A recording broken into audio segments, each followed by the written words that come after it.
요한복음 1장 15절부터 18절 말씀입니다. 하나님을 확실하게 알고 싶다면 예수님을 바라보라. 그런 제목으로 오늘 말씀을 나누도록 하겠습니다. 요한이 그에 대하여 증언하여 외쳐 이르되 내가 전에 말하기를 내 뒤에 오시는 이가 나보다 앞선 것은 나보다 먼저 계심이라 한 것이 이 사람을 가리킴이라 하니라. 우리가 다 그의 충만한 데서 받으니 은혜 위에 은혜로라. 율법은 모세로 말미암아 주어진 것이요 은혜와 진리는 예수 그리스도로 말미암아 온 것이라. 본래 하나님을 본 사람이 없으되 아버지 품속에 있는 독생하신 하나님이 나타내셨느니라. 아멘. 우리는 지금 요한복음의 서론인 1장 1절부터 18절의 말씀을 살펴보고 있는 중입니다. 요한은 우리에게 오신 예수님이 누구신지를 계속해서 설명해 주고 있습니다. 우리 이미 살펴보았듯이 우리에게 오신 예수님은 태초부터 계셨던 말씀이시고 그 말씀이 하나님과 함께 있었는데 그 말씀이 곧 하나님이셨다고 말씀하고 있습니다.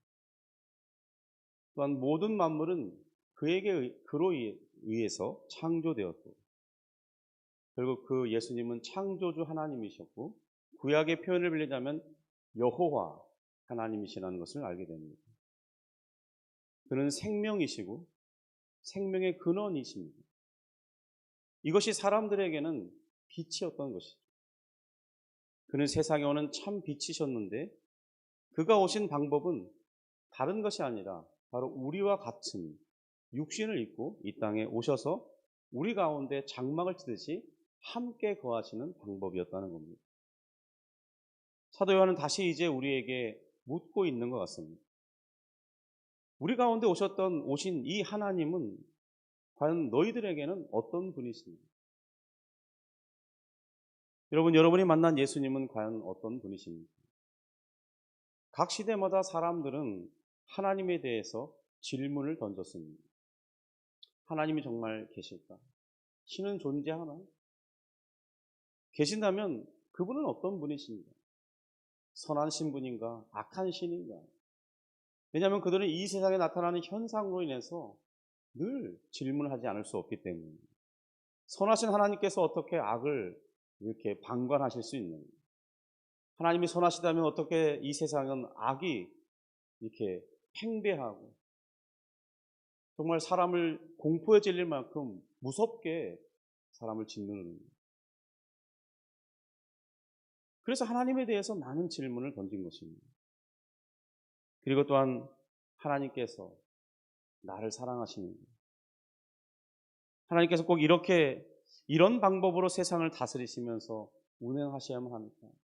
왜냐하면 세상 사람들이 느끼는 그런 이 인생의 삶은 너무나 힘들고 고독하고 친구가 함께 있었던 것 같지만 언젠가는 혼자여야 하는 그런 냉철한 그런 삶, 죄악이 관영한 삶, 사람을 뒤통수 치고 속이고 뺏고 빼앗는 내가 물지 않으면 물릴 수밖에 없는 그런 약육 방식의 세계 속에서 내던져진 그런 인간을 정말 실존적으로 만나기 때문에 하나님이 꼭 이렇게 세상을 운행하셔야 되나 질문하지 않을 수 없는 것입니다. 그래서 과거로부터 지금까지 끊임없이 철학자들은 이것에 대한 대답을 시도했고 종교는 그것에 대한 답을 제시했습니다. 그런데 이런 수많은 질문들에 대해서 사도 요한의 대답은 매우 간단합니다. 당신이 그렇게 하나님을 알고 싶습니까? 그러면 예수님을 바라보십시오. 예수님을 만나보십시오. 세례 요한이 말한 것처럼 와보라. 아니 예수님이 직접 말씀하신 것처럼 와보라. 그리고 세례 요한은 그렇게 말했죠. 보라. 세상 죄를 건 하나님의 어린 양. 그 말이 무슨 뜻이겠습니까? 그에게 가보라. 그거잖아요. 저분이 너희가 만나야 할 하나님이시다. 그렇게 소개해 주는 거죠. 오늘 우리가 읽은 본문은 바로 그런 하나님을 알고 싶습니까? 그에 대한 요한의 대답과 같은 것입니다. 우리 15절입니다. 15절 같이 있습니다. 요한이 그에 대하여 증언하여 외쳐 이르되 내가 전에 말하기를 내 뒤에 오시는 이가 나보다 앞선 것은 나보다 먼저 계심이라 한 것이 이 사람을 가리킴이라 하니라. 예수님의 오심을 미리 준비했던 세례 요한이 다시 한번 등장합니다. 그가 다시 등장한 것은 어떤 이가 14절의 말씀을 읽으면서 이런 물음을 했을 것 같아요. 정말로 그 영광을 본 것이 맞습니까? 이렇게 질문할 수 있다는 거예요. 왜냐하면 하나님의 독생자의 영광이 그 아들에게 나타났다고 말하기 때문입니다. 그럴 때 하나님께서 세우신 증인, 바로 그가 누구냐면 세례 요한입니다. 왜냐하면 유대인들은 율법의 기준을 따라서 중요한 사건엔 반드시 2명 이상의 증인을 세우도록 했습니다. 그러니까 지금 사도 요한은 자신이 지금 예수님의 증인이고, 그리고 세례 요한 또한 예수님의 증인이었기 때문입니다.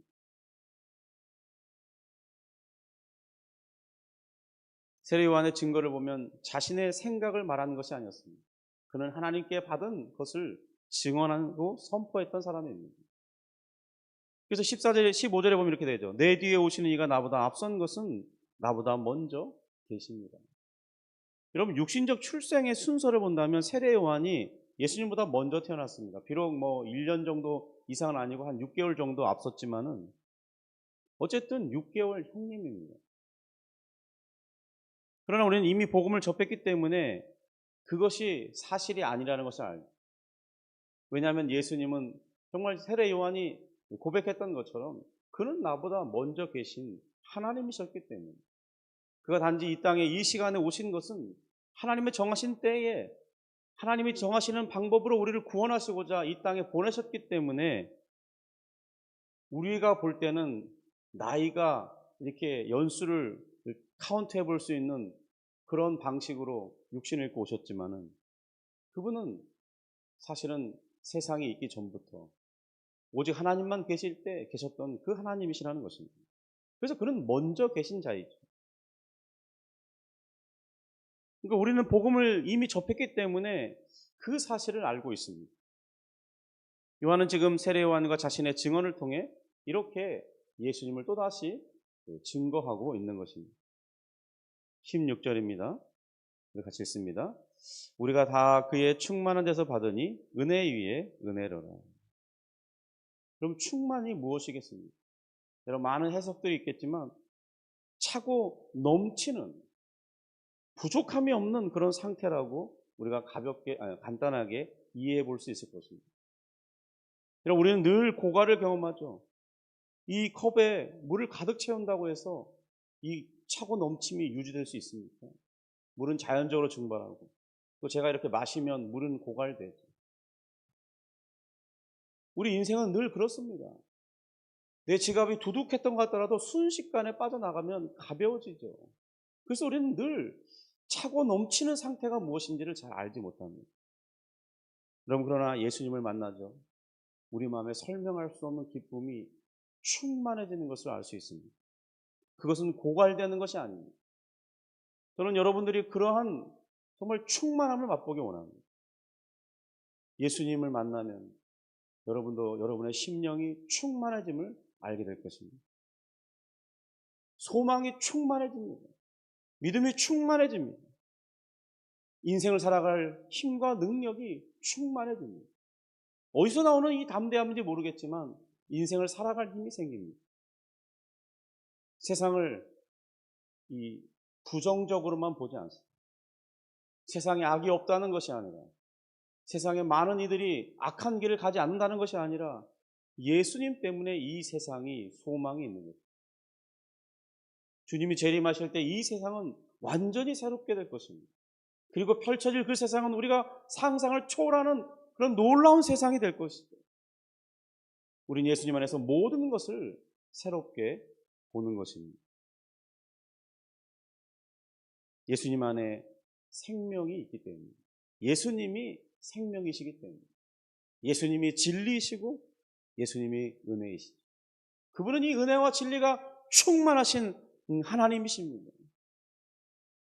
그러면서 동시에 우리가 만질 수 있고 우리가 가까이 할 수 있고 친구처럼 내 모든 것을 털어놓아도 받아주실 수 있는 참된 나의 친구가 되어주시죠. 나의 위로자가 되어주시고 내가 힘들어할 때 격려자가 되어주시고 내가 앞을 보지 못할 때 길이 되어 주시고, 내가 한 발짝도 내디딜 힘이 없을 때 내 앞에 불빛이 되어 주셔서 한 걸음을 내디딜 수 있도록 이끌어 가시는 목자이시라는 것입니다. 예수님은 또한 우리를 향한 사랑이 충만합니다. 그래서 그는 자신의 목숨도 기꺼이 내어주시는 분이셨습니다. 여러분, 이런 사랑과 이런 충만함을 누구에게서 만날 수 있겠습니까? 사도 요한은 우리에게 그의 은혜와 사랑을 받을 때 무엇인가 조금이라도 부족함의 상태에서 받는 것이 아니라 그에게는 차고 넘치는 충만으로부터 흘러나오는 것이기 때문에, 여러분, 우리가 그것을 받아 먹을 때 우리 또한 주님처럼 충만해진다는 것입니다. 여러분, 기독교를 너무나 사람들이 정말 잘못된 신앙생활을 하고 있습니다. 기독교에서 예수님을 만날 때는 여러분, 그분 안에서의 충만을 봐야 되는 거예요. 종교 생활을 통해서 무엇인가를 얻고자 하는 것입니다. 대리 만족을 얻고자 하는 것입니다. 세상이 아닌 좀 다른 방식의 만족을 취하고자 하는 것입니다. 여러분, 주님을 교회 안에서 만나지 못한다면 교회 생활은 아무것도 아닙니다. 주님을 만나지 못한다면 교회 생활과 그 예배 생활, 종교 생활, 그것이 무엇입니까? 그냥 세상의 또 하나의 다른 방식의 생활일 뿐이에요. 저는 오늘 여러분들에게 말씀드립니다. 예수님을 만나시기 바랍니다. 여러분, 만난 자는 그 기쁨을 알고 있습니다. 그리고 만난 자는 제가 무슨 말을 하는지 압니다. 마치 이 소리급새가 한쪽이 울리면 이 진동이 동일하게 진동되면서 소리를 내듯이 예수님을 만난 사람은 제가 무슨 소리를 하는지 알 것입니다. 저는 우리 모두가 예수님을 만나기를 원합니다. 왜냐하면 그분 안에는 충만한 은혜가 있기 때문입니다. 은혜 위에 은혜라는 말은 중단 없이 계속해서 주어진다, 그런 의미입니다. 여러분, 은혜는 중단되는 법이 없습니다. 고갈되는 법이 없어요. 언제나 충만한 은혜인 것입니다. 마치 이 태평양의 바다에 물이 고갈되지 않듯이 언제나 충만하듯이, 여러분, 우리가 그것을 다 퍼다 쓸 수 있겠습니까? 우리 육지에서는 물이 없다고 이제는 돈을 주고 사 먹는 그런 시대가 되었지만, 여러분, 바닷물이 고갈된 적이 있습니까? 샘물은 그 샘물에서 물을 한 마간 퍼내도 지하수로부터 계속해서 콸콸콸콸 흘러 넘쳐냅니다. 정말 시원한, 우리를 해갈시켜줄 만한 게 충분한 그런 정말 시원한 물이 계속해서 흘러 넘치죠. 바로 은혜 또한 그렇다는 것입니다. 사실 이 은혜를 샘물에 비유할 것이 못 됩니다. 어쩌면 저는 가본 적은 없지만 영상으로 본 적이 있는데, 나이아가라 폭포처럼 정말 수십만 톤이 일초에 쏟아 부어 내리는 것처럼, 여러분, 그 밑에 내가 있다고 생각해 보세요. 감당할 수 있겠습니까? 여러분, 은혜는 감당할 수 없는 것입니다. 나를 그냥 차고 넘치게 하는 거죠. 은혜 안에 들어가면 내 자신이 발견되지 않을 만큼 은혜가 나를 사로잡는 것입니다. 은혜 속에 들어갔는데 여러분이 보이신다면 그건 은혜가 충만하지 않은 것이죠. 우리는 살아가면서 늘 고갈과 결핍을 경험합니다. 실패하죠. 죄를 짓습니다. 그러나 기억하시기 바랍니다. 우리의 모든 경험보다 하나님의 은혜가 더 큽니다. 여러분이 어떤 실패와 어떤 죄를 짓는다 할지라도 은혜보다 클 수는 없습니다. 그래서 은혜가 여러분의 모든 죄를 덮어주는 것입니다. 우리가 그리스도인이 되었다는 것은 바로 그리스도의 그 충만함을 의지하며 살아가는 사람이 되었다는 것을 뜻합니다. 요한복음 17절 우리 같이 읽습니다. 율법은 모세로 말미암아 주어진 것이요 은혜와 진리는 예수 그리스도로 말미암아 온 것이요. 그럼 이 말씀은 율법도 하나님의 은혜의 선물로 주어졌다는 것입니다. 사람들이 율법을 오용한 것이 문제이지 율법을 주신 하나님의 뜻이 잘못된 것은 아닙니다. 율법을 보면 하나님의 거룩하심이 무엇인지 알게 됩니다. 하나님이 무엇을 원하시는지 알게 됩니다. 그런데 그 율법을 들여다보면 우리가 그 뜻대로 살지 못하고 있다는 죄를 보게 되는 것이죠. 그리고 율법을 계속해서 바라보면 그 죄를 해결하시 그 그리스도께서 오심을 바라보게 됩니다. 물론 율법은 우리의 심령을 변화시킬 수는 없어요. 우리를 새롭게 할 수는 없습니다. 그러나 율법이 그리스도께로 향하는 길을 보여주고 있습니다. 그것을 향해 이 방향으로 가야 된다는 것을 보여요. 물론 율법이 그 길을 걸어갈 힘을 제공해 주는 것은 아닙니다. 율법은 우리의 죄를 드러내지만 그 죄를 없애주지는 못하기 때문입니다. 그런데 율법이 이것은 알려줍니다. 너의 그 죄, 나를 통해서 본 그 죄가 해결되기를 원하느냐, 그것이 얼마나 심각한 것인지 발견했느냐, 그러면 그리스도께로 가라. 이것은 알려줍니다. 그런데 여러분, 우리가 그리스도께 갈 수가 없죠. 그는 하나님이십니다. 그래서 지금 놀라운 일을 말하고 있는 것입니다. 우리가 가야 할 그 메시아, 그분이 우리와 같은 사람으로 오셨다는 것입니다. 여러분, 이것이 얼마나 큰 행복입니까? 예수님이 우리에게 오신 거예요. 우리는 갈 수 없어요. 율법을 통해서 죄를 깨달았습니다. 그리스도가 필요하다는 것도 알았습니다. 근데 우리는 그에게 갈 수 없는. 그런데 그분이 우리에게 친히 오셨어요. 바로 우리를 위한 장막을 치시고 누구든지 오라고 환영하고 그에게 가는 자는 주님이 다 환영해 주는 것이죠. 그러므로 우리는 주님께 힘있게 달려갈 수 있길 바랍니다. 그분은 안길 수 있는 품을 가지신 분입니다. 율법이 약속했던 은혜가 바로 예수님 안에서 실제로 우리에게 주어지고 있다고 사도 요한이 말하고 있는 것입니다. 18절입니다. 본래 하나님을 본 사람이 없으되 아버지 품속에 있는 독생하신 하나님이 나타내셨느니라. 예수님은 어떤 분이실까요? 묻는다면 그는 아버지 품속에 있었던 하나님입니다. 이 말은 하나님 중에 하나님이시라는 말이에요. 아버지 하나님께서 가장 소중히 여기시는 분이 바로 예수님이라는 것입니다. 하나님 아버지와 가장 친밀한 사귐을 누렸던 분, 그 당사자가 누구냐? 바로 우리 가운데 임하신 바로 예수님이시라는 거예요. 그래서 하나님 아버지의 뜻이 무엇인지 알고 하나님 아버지께서 무엇을 우리에게 원하시는지 알고 우리에게 무엇을 주시고자 하시는지를 정확히 아는 분, 그분은 바로 우리 가운데 오신 예수님이라는 것입니다. 그래서 하나님 아버지께서 어떤 분이신지 우리를 얼마나 사랑할 텐지 알고 싶다면 그분에게 가보면 됩니다. 그분이 우리를 얼마나 사랑하시는지 보여주신다는 거예요. 예수님이 우리를 향해 하시는 그 말씀이 곧 하나님의 음성인 것입니다. 우리를 위해 보여주시는 어떤 행동들, 그 사랑은 바로 하나님의 참된 사랑이라는 것입니다. 그가 우리에게 베풀어 주신 자비와 긍휼, 그것은 곧 하나님 아버지의 자비와 긍휼이라는 것입니다. 예수님의 십자가의 죽으심은 우리를 향한 아버지 하나님의 사랑이 무엇인지를 그대로 보여주는 확증이라는 것입니다. 예수님이 아버지 품속에 있던 독생자예요. 하나님 아버지께 가장 소중한 존재잖아요.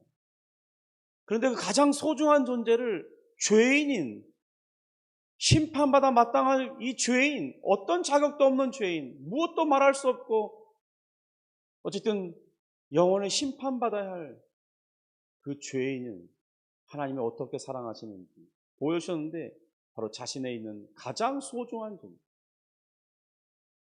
그 존재를 우리에게 내어주셨다는 것입니다. 우리와 바꿨다는 거예요. 여러분, 그러면 그보다 큰 사랑이 어디 있겠습니까? 자신의 가장 소중한 것을 내어주고 우리를, 가치 없는 우리를 샀다면 여러분, 이 가치는 얼마나 대단한 것입니까? 그런데 우리는 우리 자신이 얼마나 대단한 존재인지를 모르는 거예요. 우리가 어떤 사랑을 받고 우리가 어떻게 하나님 앞에 가치 있는 존재로 여겨지는지를 모른다는 겁니다. 생각하려 하진 않아요. 여러분, 그래서 신앙생활에 기쁨이 없는 것입니다. 누리지 못하는 거예요. 저는 여러분들이 깊이 있게 생각해보고 예수님 안에서 나의 가치가 발견되기를 바랍니다. 여러분 그럴 때 기쁨이 충만해지는 거예요. 세상에 무엇이 더 필요합니까? 내가 하나님 앞에 사랑받는 자이면 무엇이 더 요구된다는 말입니다. 그러면 우리가 하나님을 알고자 한다면 예수님을 바라보면 됩니다. 예수님 안에 거하면 됩니다. 그의 말씀 안에 있으면 됩니다. 그러면 하나님을 알게 될 것입니다.